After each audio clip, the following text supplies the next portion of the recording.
안녕하십니까. 은혜샘 성도 여러분, 김미선 전도사입니다. 오늘은 하박국 3장 16절에서 19절 말씀을 묵상하면서 하나님으로 말미암아라는 제목으로 재앙 속에서도 하나님으로 인하여 우리에게 기쁨과 구원을 주시는 하나님을 찬양하며 하나님께 힘을 얻는 이 아침이 되기를 소망합니다. 오늘을 살아가는 그리스도인의 삶에는 끝없는 질문과 믿음의 씨름이 있습니다. 하박국은 껴안는 자, 메어 달리는 자, 씨름하는 자라는 뜻을 가지고 있는데 현실에 대하여 질문하며 믿음으로 씨름합니다. 현실의 왜곡된 상황을 보면서 유다 백성들에게 초래될 비참한 현실을 보면서 무수한 고뇌와 의문들을 대변하는 것이 바로 하박국의 질문입니다.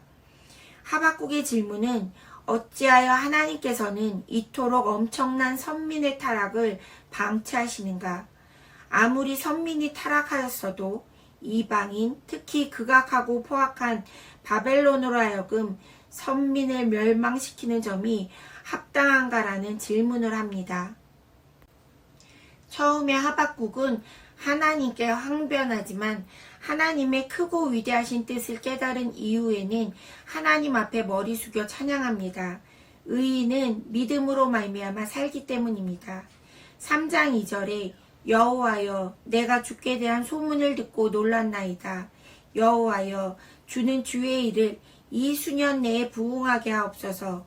이 수년 내에 나타내시옵소서. 진노 중에라도 궁유를 잊지 마옵소서. 하박국은 주의 일, 곧 하나님의 뜻이 성취되기를 바랍니다. 주의 일은 선민을 멸망케 한 바벨론에 대한 하나님의 심판과 선민의 회복 역사가 포함되어 있습니다.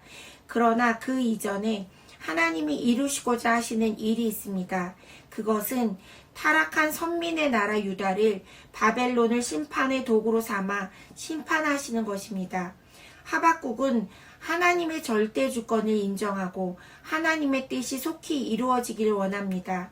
하나님의 뜻이 이루어진다는 것은 그것이 때로 우리가 원치 않는 일, 심지어 우리에게 큰 고통을 안겨주는 일이라도 하나님의 주권을 인정하며 이루어지기를 원하는 것입니다. 하박국은 절망 속에서도 영적인 소망의 눈으로 현실을 바라봄으로 두려움이 찬양으로 바뀐 것입니다. 3장 16절 말씀에 내가 들었으므로 내 창자가 흔들렸고 그 목소리로 말미암아 내 입술이 떨렸도다. 무리가 우리를 치러 올라오는 환난 날을 내가 기다림으로 썩히는 것이 내 뼈에 들어왔으며 내 몸은 내 처소에서 떨리는도다.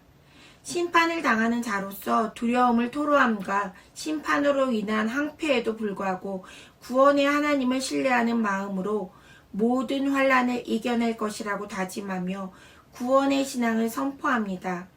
하박국은 환난 중에도 여호와의 구원을 신뢰합니다. 하나님의 계시를 통해 선민이 멸망할 것이라는 사실을 알게 된 선지자는 창자가 흔들립니다. 지금 선지자는 이를 두려워할 수밖에 없고 스스로 감당할 수 없지만 그것은 반드시 실현될 수밖에 없는 여호와의 말씀이란 사실을 강조하는 것입니다.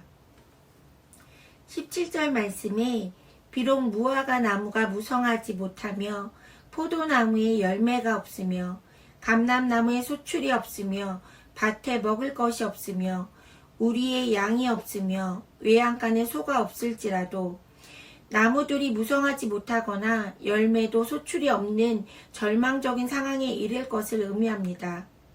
밭에 먹을 것이나 양이나 소는 이스라엘 백성들의 생업인 유목생활이나 농경생활을 영위하는 필수적인 요소들인데 삶의 모든 부분이 피폐함을 맞이하고 생존 자체가 불가능한 상황에서 철저한 붕괴와 절망에 이를 수밖에 없는 상황이라는 것입니다.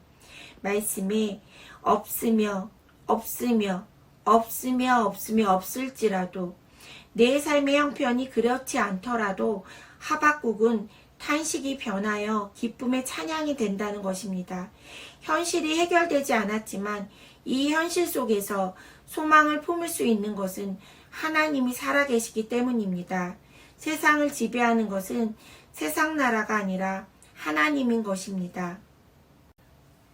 그런데 18절 말씀에 나는 여호와로 말미암아 즐거워하며 나의 구원의 하나님으로 말미암아 기뻐하리로다 라고 말하고 있습니다. 여호와로 말미암아 참된 기쁨과 즐거움은 여호와 안에서만 주어진다는 것입니다. 구원의 원천이 하나님이라는 것입니다. 극한의 상황에서도 하나님의 백성들에게 있어 중요한 것은 나의 구원이라는 것입니다. 세상의 모든 것을 잃는다 해도 하나님과 함께하며 하나님 안에 거하는 것이 가장 중요한 것입니다. 사도행전 16장 25절에서도 한밤중에 바울과 실라가 기도하고 하나님을 찬양하며 제수들이 듣더라. 바울과 실라가 감옥에 갇혔을 때도 그들은 하나님을 믿고 의지했기에 상황에 실망하지 않고 기도하며 찬양할 수 있었던 것입니다. 갑자기 지진이 나고 옥문이 열리고 메인 것이 풀어지지만 바울과 실라는 달아나지 않습니다. 하나님은 절망의 상황에서도 바울과 실라를 통하여 간수의 집에 복음을 전함으로 그 집에 구원을 선포하게 하신 것입니다. 19절 말씀에 주 여호와는 나의 힘이시라. 나의 발을 사슴과 같게 하사 나를 나의 높은 곳으로 다니게 하시리로다. 이 노래는 지휘하는 사람을 위하여 내 수금에 바친 것이니라. 하나님을 자신의 힘이라고 고백하는 하박국은 하나님이야말로 난간을 극복할 수 있는 근원적인 능력이 있다고 말합니다. 그가 의지하는 하나님이 온 세상 만물을 지으신 창조주이며 어떤 상황에서도 하나님을 의지하는 백성에게 소망을 주시며 힘과 능력을 주시는 분이라는 것입니다. 나의 발을 사슴과 같게 하사는 기쁨 가운데서 활기차게 살아가도록 하실 것을 강조합니다. 이 모든 시련과 어려움에도 불구하고 성도가 승리할 수 있는 것은 현실보다 크신 하나님이 시련과 어려움을 능히 이길 수 있는 은혜를 베푸시는 하나님의 도우심을 믿기 때문입니다. 현실은 암울하지만 하나님의 도우심은 승리의 자리에 굳게 설 것임을 확신 가운데 선언하고 있습니다. 사실 하박국이 처한 상황은 달라진 것이 없었으며 장차 선민들이 겪을 미래가 달라진 것도 없었습니다. 여전히 타락과 범죄가 만연하여 결국 선민들은 하나님의 심판을 맞이합니다. 하지만 하나님은 심판의 도구로 사용하신 바벨론도 하나님의 도구였을 뿐 바벨론도 심판을 받게 됩니다. 이 땅의 모든 역사는 오직 여호와 하나님이 당신의 택하신 백성들을 중심으로 절대적 주권을 가지고 이 세상을 이끌어 가신다는 것입니다. 오늘 우리도 여호와로 말미암아 구원의 하나님을 바라보고 눈에 보이는 현실이 아니라 현실 너머의 하나님을 보아야 합니다. 하박국이 하나님의 뜻을 알고 나서 하나님을 향한 기쁨과 감사의 찬양을 올렸듯이 우리도 어떤 환경과 상황에 처한다 할지라도 하나님을 굳게 신뢰하며 감사와 찬양을 올려드리는 믿음의 성도들이 되어야 합니다. 오늘 말씀을 기억하며 기도합시다. 첫 번째, 교회를 위하여 기도합시다. 세상 나라의 포악과 강포로 인하여 불평하는 것이 아니라 하늘 소망을 가지고 하박국처럼 복음을 선포하는 예언자적 소명을 감당하는 교회가 되도록. 두 번째, 우리 자신을 위하여 기도합시다.